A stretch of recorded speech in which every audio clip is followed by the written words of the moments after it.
Hi, I'm David Branch, creator of the Strategic Success Academy. Welcome back.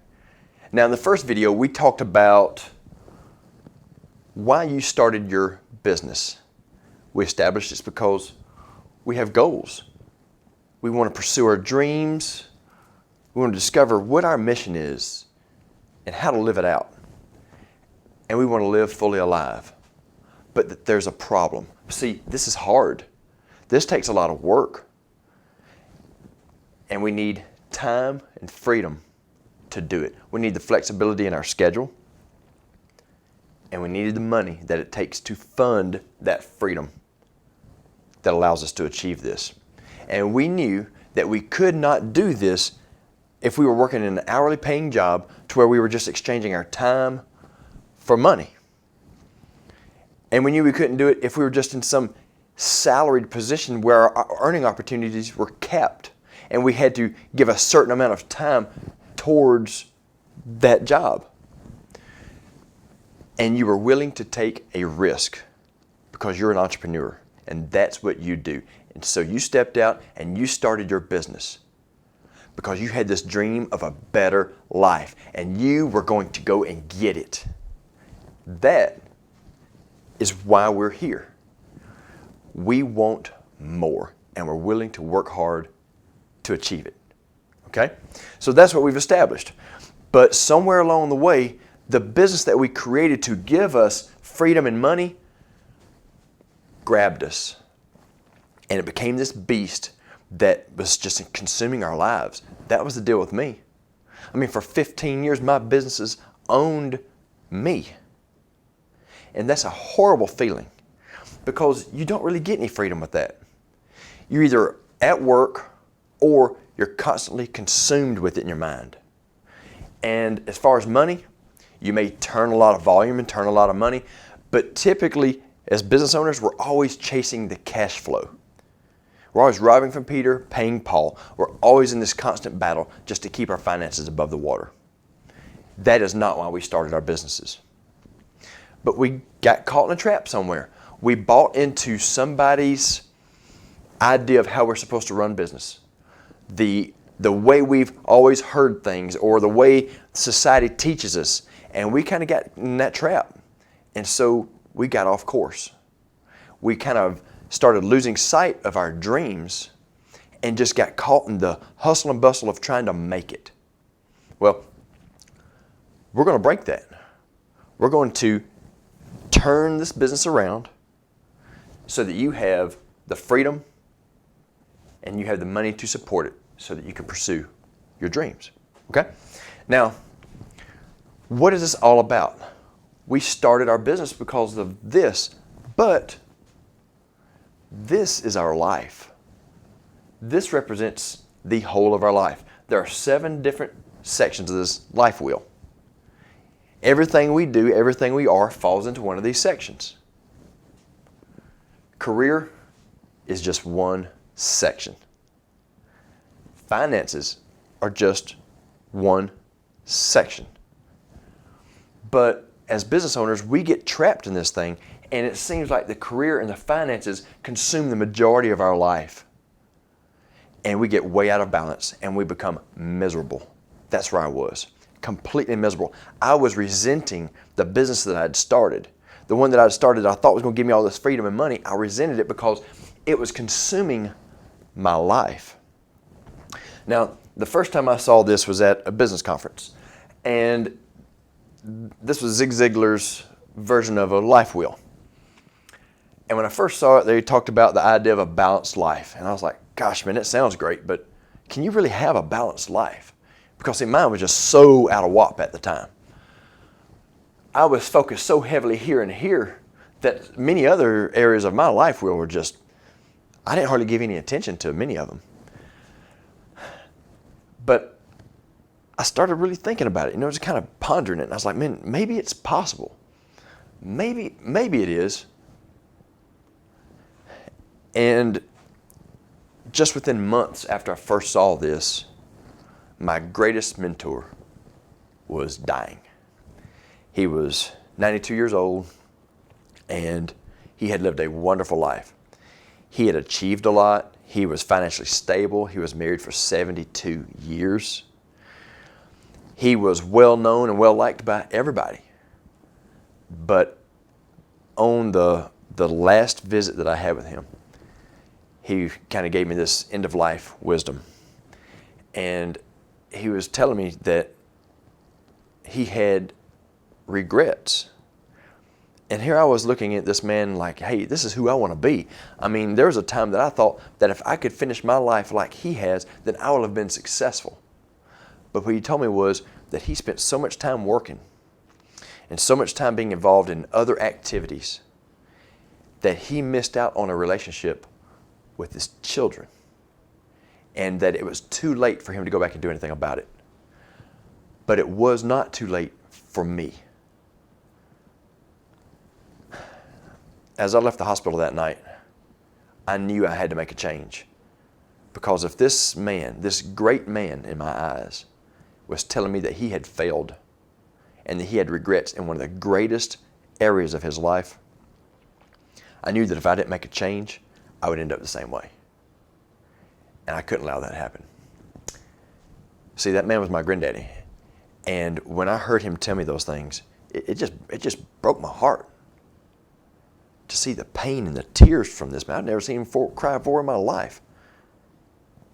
And I knew I had to make a change. And so I started tying it into the life wheel. He was saying, don't spend so much time at work. Don't spend so much time doing this other stuff. He's like, when you're where I am, when you're laying here and you're dying, you want your family with you. I was like, golly. At the time, see, my marriage was just dangling by a thread. I had a horrible marriage.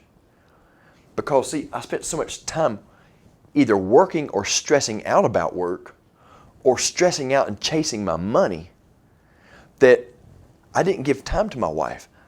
We had a terrible marriage because I did not pour into it. I wasn't present in our marriage. I was always working, or my mind was always working. I had a little girl, she was just a year old. And I started looking at her, and I was like, you know what? I'm not spending time with her like I should. And my granddaddy just told me that I would regret these times. Okay, I've got to change it. I've got to get balance. That life wheel thing, not only do I wonder if it's possible, I'm saying, hey, I know it's possible. And I'm going to figure this out because I will not end my life with regrets. So I started spending a lot of time thinking about it and praying about it. And here's what I came to. Absolutely, this is possible. There are 24 hours in a day by God's unique, infinite, wonderful design. He has given us all of these things, responsibilities and opportunities. This represents our life. He didn't set us up for failure. The reason our life is out of balance is because our priorities are wrong. When our priorities are right, we can live a life of balance. But it's when our priorities are out of alignment with what we believe and with what we really should be doing, that is when we suffer from having a life that's not balanced. But how do we get balanced? Well, that's going to take us to our first lesson, our first pillar of success. Now, we're talking about business and we're talking about leadership, but these pillars of success, they transfer to every part of your life, okay? So these are important and they can apply anywhere. The first thing we've got to get is perspective. This is simply the way we see things, our point of view. Our perspective has been forming since we were born. It's the things we were taught when we were kids, growing up, things we learned from our friends, the experiences we've had. It's everything that we have experienced and been a part of until now. It's just the way we see the world and see whatever. So if we're going to get a balanced life, we've got to first gain perspective. Okay? Now, we've got to gain perspective of exactly like it is right now. Truth. We don't want to, sometimes we have the tendency to maybe see things worse than they are or see things better than they are. We can't do that. If we're going to make a change, we've got to see things exactly like they are right now. And the first element to perspective is, where are you currently? Okay? So, where are you in your life? Are you giving the right amount of attention to each part of this life wheel? Because they're all important. What good is it to chase a career and build a wonderful business if our family suffers for it? What good is it to chase a wonderful business if our health is suffering because of it? We can't spend so much time focusing here. We've got to understand that, like I say, it's just a part of our entire life. So where are you? Now, I like to grade everything. I've got to get I've got to establish a starting point. So for me, and I want to encourage you to do the same thing, rank yourself on a scale of 1 to 10. 1 being, I'm tanking, I'm in a terrible spot, not making any ground, life sucks in this area. 10 being, it's rock star, it couldn't get any better than this. 5 being somewhere in the middle. Rank yourself. Where do you think you are? And then, why? Why are you there? Now, if you give yourself a 6 in an area, what most people tend to do is say, and they give all the reasons of why they're not a 10. Don't do that. Why are you a 6? Okay, we got to call it for what it is. Not worse, not better. If we always say why we're not a 10, we're making excuses. Okay, and we're not giving ourselves credit, because see, a couple years ago you may have just been a 4 in that area. So not only look at it of why you're not a 10, but look at it also of why do you think you're a 6? I mean, what are you doing that has gotten you that far? Okay? So that's what we need to do. So I want you to take some time. I want you to grade yourself, kind of decide where you are. And here's why it's important. Because we've got to know where we're starting from. As we journey along, there will be moments where we get distracted, we get discouraged, we're like, oh man, we're not making any ground. And we need to have the opportunity to be able to look back on this date and say, you know, I was a 6, now I'm a 7. Write down the things you're doing now, and then later on you can say, hey man, that's not even an issue anymore, and I'm doing this and I'm doing that better.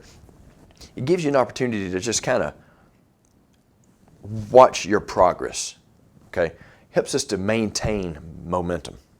So take a minute, go through these 7 areas, list why, and rank where you are right now. Okay, take some time and do that. Okay, hopefully you did it. If not, you can come back, work through it. We're going to keep rolling. Now that you have established where you are, the second component, or second element of perspective is, where do we want to be? Where do we perceive we want to be in all these areas? And here is how I brought it home. So I told you the story about my granddaddy. The way that hit me is, when I get to the end of my life, that's when it all kind of sums up. That's when I can look back and reflect. How did I do? How did I do in all these areas? So I decided, how do I want to be remembered? I mean, how do you want to be remembered? By your family. What do you want them to say about you? That the world said you were great and you're a great businessman, but they never really knew you? No, you don't want that. Do you want everybody to say you had your finances together, but man, he never took care of himself. He was in a horrible condition and he died at an early age. We don't want that, right? It's not all about our businesses. It's about life. Everything just comes down to being about our life, right? So how do you want to be remembered in these areas? Now, take some time and write that out. Now that can take a while. It took me hours to do this. So maybe something you need to come back to. But it's very important that you get this. And here's why it matters in your leadership journey and in your business. Because since it's all about life, we've got to know where we want to be as leaders so that we can build our companies to support our life. See, for years I built my life around my business. No more. I built my business around my life. I know what I clearly want in every area. Then I build my business to support it. That's why it's important. And as a leader, you've got to know what you want so that you can build the culture of your company to support that. You've got to know what you believe. You've got to know that learning and always challenging your intellect is important. Once you get this, what you want becomes the culture of your company. It becomes the way you hire. It becomes how you want your company to be known. Okay? Because everything rises and falls on leadership, and it stems from you, the leader. So, everything we're going to teach ties back to you being the leader and building the life that you want. Got it? Once you establish how you want to be remembered, and you know clearly what that is, then you cannot take anything less, okay? If your goal, if you want to be out of debt, then you have to make decisions every moment of every day where you have a financial decision to make. You have to make that decision based upon how you want to end your life. If you want to go ahead and get out of debt and you want to know that you handled your finances well, then you got to start handling your finances well. If you want to be known by your family as one that loved them and was present for them and that engaged and that challenged them to be their best, you can't wait till you get to the end of your life and then just ask them to remember you like that. It won't work like that. Their impression, their memory of you is based upon every single interaction you will ever have. Now look, no matter where you've been, no matter where you've come from, no matter what mistakes you've made, it does not matter. Think of your life as a movie. Up until now, this has been the character. This is the turning point in your movie. This is the turning point in your story. You get to write how it ends. How do you want your character? How do you want to be remembered? How do you want your character to be portrayed in the rest of this movie? Pretty cool when you start thinking about that, isn't it? It is. So, how do you want to be remembered? Figure that out. Then this becomes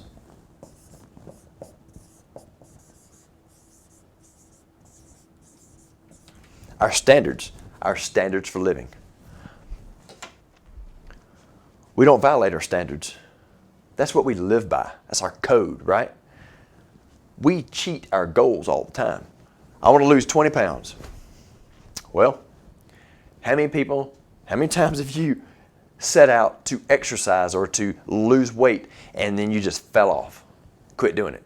It's because you had a goal, but it wasn't tied to a standard. If your standard is optimum physical health, you want to operate like a machine all the time, then that is your standard. So when you make food choices and exercise choices, it's because they're built upon your standard, not just some goal that's based off of something you want. What you want changes. Your standards. That's how we build our life. That is what shakes us and makes us focus. Okay? Now,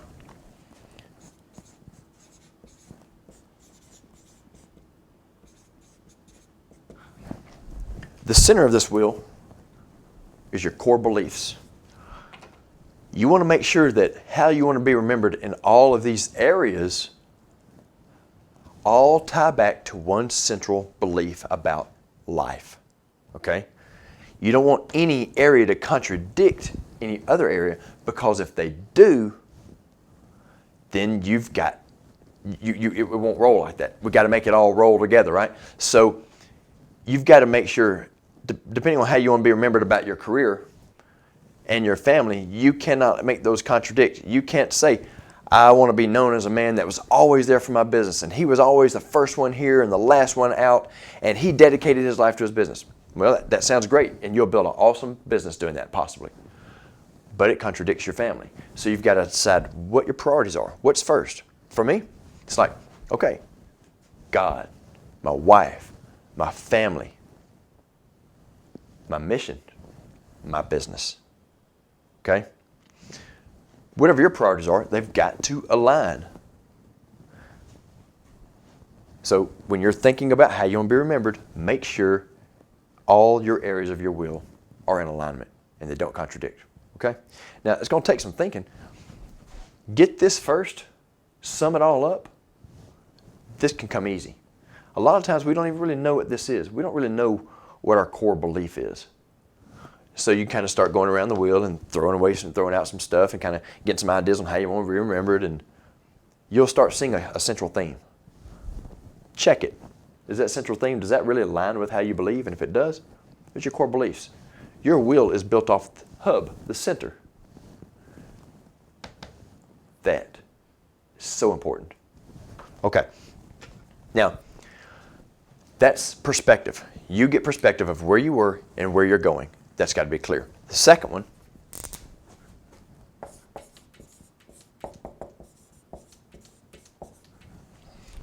confidence. As leaders, we've got to be absolutely confident in who we are and what we're doing and where we're going. Okay? We can't second guess ourselves. There's a lot of that going on. You know, we'll make a decision. We're like, I just don't know if I should have done that. Or, worse than that, sometimes we can't make a decision. Do I do this or do I do that? We're scared to commit a lot of times. Or, a lot of us will just plow through, make a decision, and back up, make another one. And that's fine.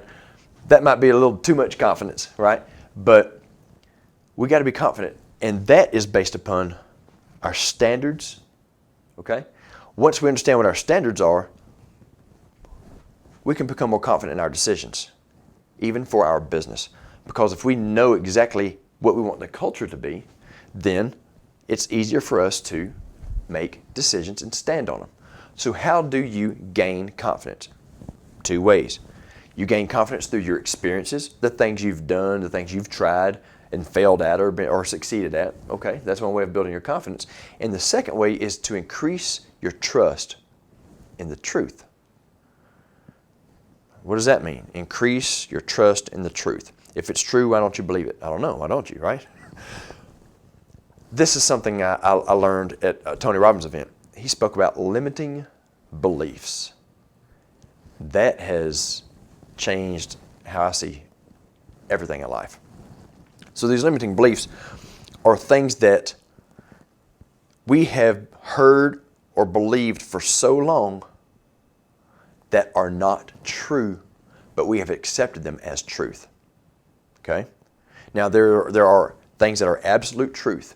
If you jump off of a building, you will hit the ground. Gravity, law of gravity, truth.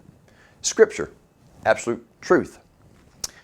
But let's give some examples of limiting beliefs. Businesses. All businesses must have a line of credit. All businesses will incur debt for big expenses, capital investments, things like that. All good businesses have to have debt. All businesses have debt, whatever. Is that absolute truth? No, it's not. You don't have to have debt. But the world has kind of told us that's the way it is, and we accept it as truth. Or we just don't challenge it anymore. It's like, okay, the whole world basically is in debt, so we just quit challenging it. So therefore, we don't look for an alternate way.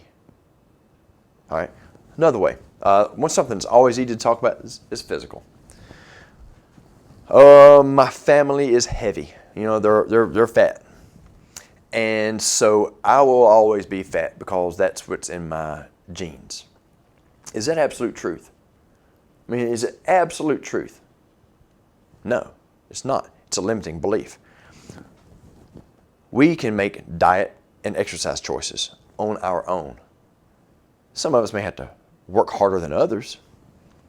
But if you start gaining weight and you believe it's because your family's genes pool, then you'll be like, you know what, there's no need of me even trying because I'm destined to be fat. That's not true. So here's what I need you to do. Forever, moving forward, anytime you hear something or see something, ask yourself, is this absolute truth? Or could it be a limiting belief? Now, you've got to know what you believe, and you've got to know it's true. Is it true? Is it a limiting belief? Make sure that your core beliefs are built on truth. We don't want to build our core beliefs on limiting beliefs, things that are not true. Okay? Third thing, the third pillar of success.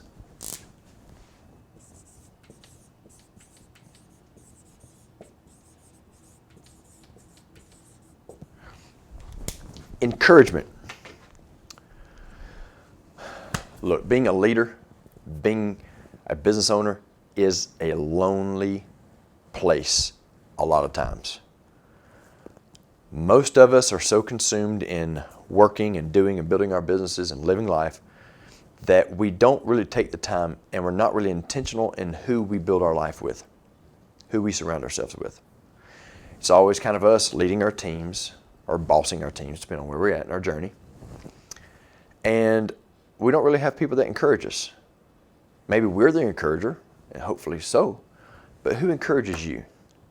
And why is this so important? Along your journey, this lonely road, it's important that you have people that will lift you up and will pat you on the back and encourage you to keep pressing forward. Even though you're very driven, you need, just like what we all want to be affirmed, right? We all want to be validated. We want to know that we matter and what we're doing matters. And we want somebody to recognize us. That's what it is. Even as leaders, we want to be recognized for what we're doing. It's true. You've got to have people that when you get down, when you start losing your perspective, when you start doubting what you're doing, you need people that come alongside of you and say, no, you're doing right. Keep marching on.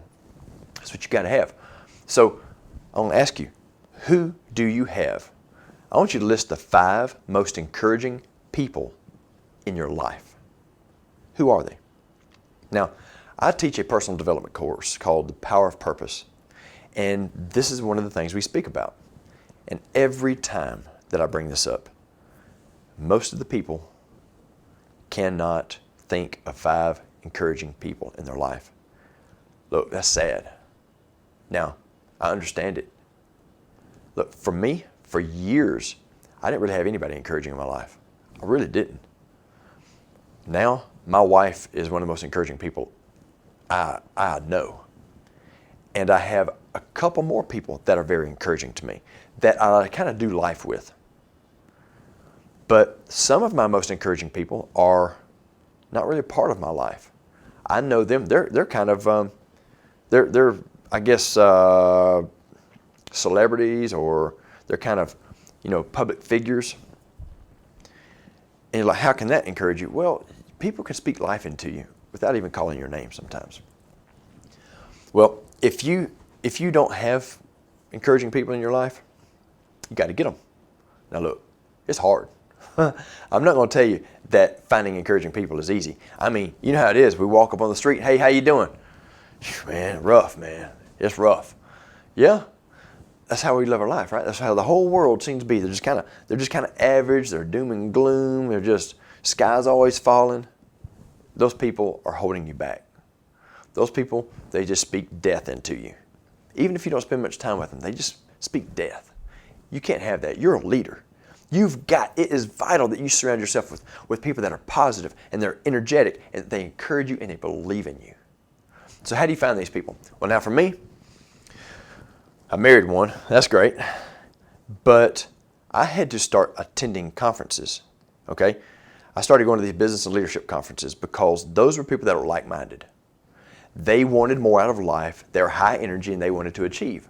So as I started going to these conferences, I started meeting people and they started kind of being my encouragement person. I would encourage them, they'd encourage me. The second thing, I hired a coach. I hired a business coach, which was very encouraging. Now, of course, I had to pay him to encourage me, but honestly, it was genuine encouragement. And then I hired a counselor. and he encouraged me. I would go sit down and talk to him about my marriage and kind of help me fix things in my head, and he was very encouraging. There again, I was paying him too, but genuinely, he was very encouraging. So you may have to buy that encouragement to start with. I know that sounds silly, but you've got to get around these people that believe in you and that will help you and will push you and motivate you to move forward, okay? You need about 5 of these people in your life. You can get by with 1 or 2 sometimes, but you need more, okay? And you need somebody that will hopefully motivate you and encourage you in all walks of your life. But some, if they're not business owners, they won't always understand what you're going through.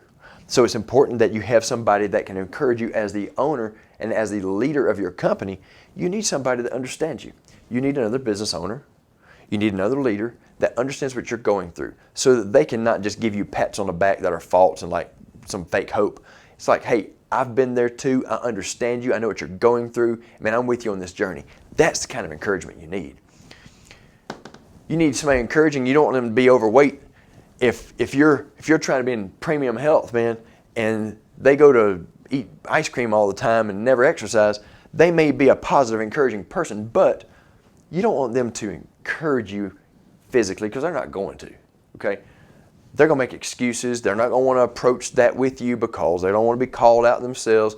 Okay, it's just the truth about it. So you need encouraging people. The reason I'm talking about 5 is because you need people that encourage you in every walk of your life. Now you may be able to find a few that really just have their stuff together in all areas of their life. Man, you find that guy, stick with him. He's gold, okay? Golden for your success. Now, the 4th thing we're going to talk about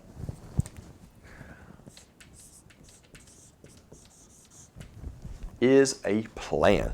Here's where the rubber meets the road. Okay, so we know what we want. We know our life. We know where we are, and we know where we want to go because we know how we want to be remembered now. We have established standards. We will not accept less.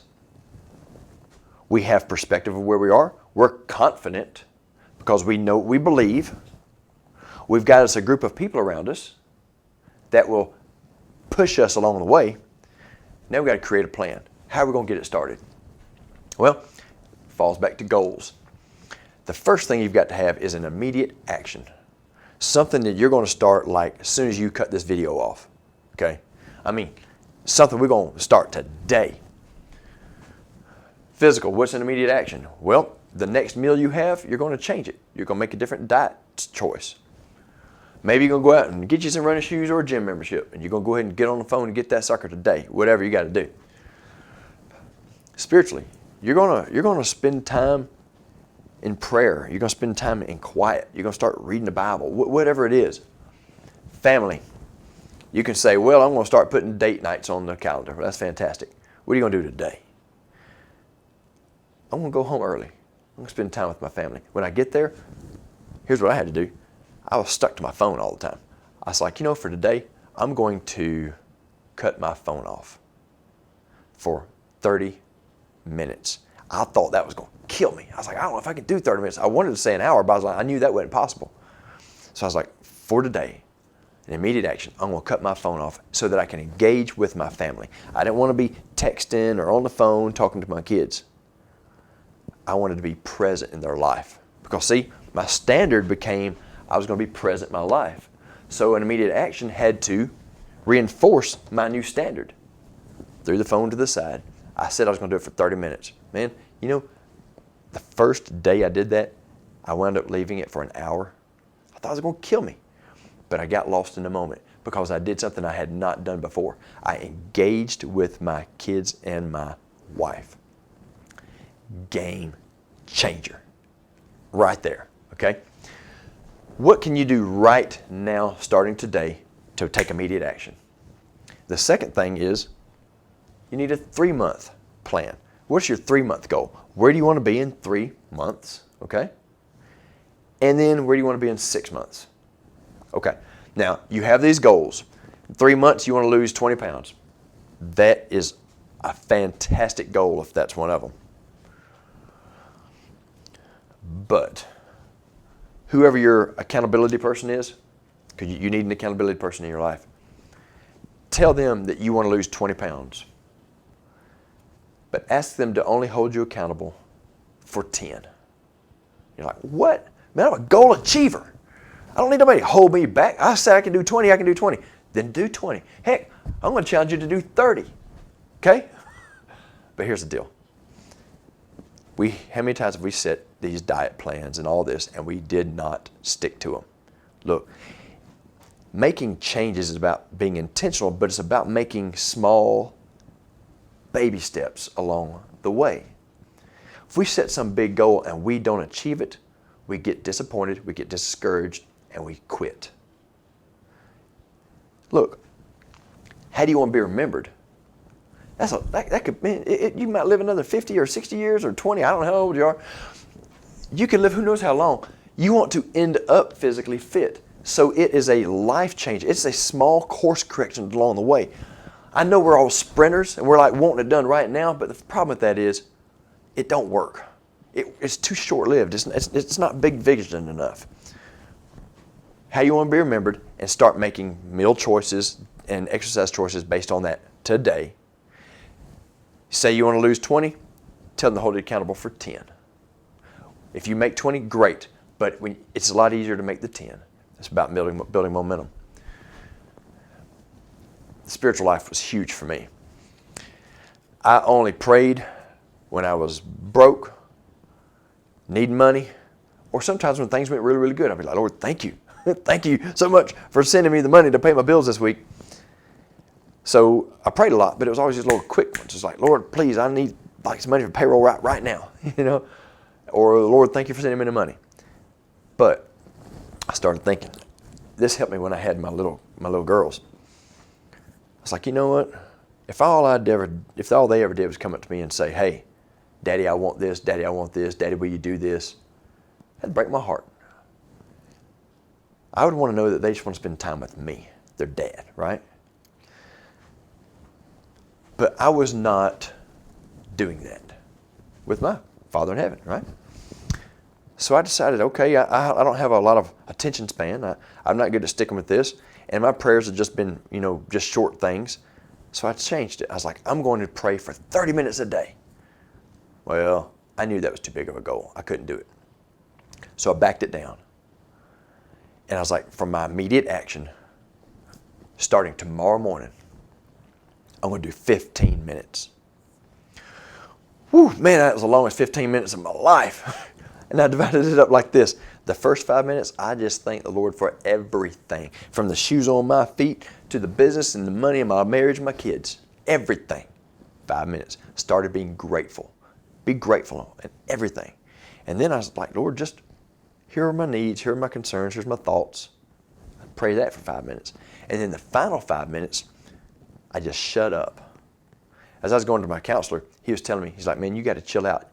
The Bible talks about be still, know I'm God. And I was like, man, that's cool for you. You're all chill, kick back kind of guy. That ain't for people like me. And he said, just try it. So it challenged me. I didn't like the idea, but I started being quiet. And some people are like, man, I never hear from God. I never can hear him tell me anything. You know why? It's because we're too darn busy talking. So I had to sit there and I got quiet. And oh my gosh, I'm going to recommend that you take a notepad with you and just be still. Just be quiet. Now I have to do this early in the morning when it's dark. I get in my truck and I go where it's dark and I can get away from all the distractions. If the sun lights up, if the sun's up, I kid you not, as goofy as it looks, I have to stick a stocking cap over my head because every time I see something, I get distracted. And my point is to be quiet and be still. That will absolutely change everything in your life. Take your notepad because at some point in time, he will speak to you. I promise you. You just got to give him the opportunity, okay? It's going to change everything. You've got to start marching it out. You've got to have an immediate action, something you're going to start right now. I know you can do this, okay? This is going to get deep in your head and deep in your heart, and you have to really think this stuff out. But it's so important moving forward. Now, in the next video, we're going to talk about your team and how to build a great team. Okay, one that's going to be loyal and one's going to be there for you and one's going to earn you a lot of money and give you freedom. But before we can do that, it's so important that you Know clearly who you are and what you want and exactly what you believe. Okay? So, I've enjoyed this time with you today. Until next time, pursue your dreams, discover your mission, and live it out. And live every moment fully alive. I'll see you in the next video.